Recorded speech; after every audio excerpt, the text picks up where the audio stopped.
पुस्तकदान चळवळीतून हातकणंगलेत ग्रंथालय सुरू. फ्रेंड्स फाउंडेशनचा अभिनव उपक्रम.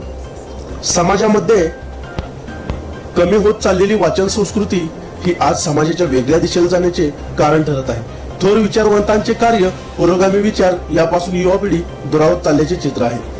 वाचन संस्कृती आजच्या काळाची गरज आहे. लहान मुले तरुणांना आज मोबाईल आणि संगणक हे आधुनिक व्यसन फार लवकर व तीव्रपणे लागलेले आहेत. आधुनिक तंत्राचा सदुपयोग करून घ्यायचा असेल तर पुस्तक रूपी शक्ती सुद्धा आपल्यामध्ये हवी.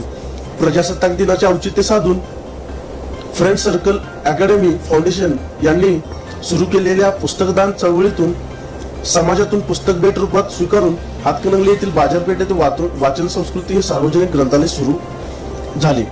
हातकणंगलेमधील सर्व नागरिकांना वाचनाची सवय लागावी, लहान मुलांना, युवकांना चांगली पुस्तके वाचण्यासाठी उपलब्ध करून देण्यासाठी आणि पर्यायाने हातकणंगलेमध्ये वाचन संस्कृती प्रवृत्त वाढावी या उद्देशाने सार्वजनिक ग्रंथालय सुरू केल्याचे मत यावेळी फाउंडेशनचे कोल्हापूर जिल्हा अध्यक्ष अनिश मुजावर यांनी मांडले.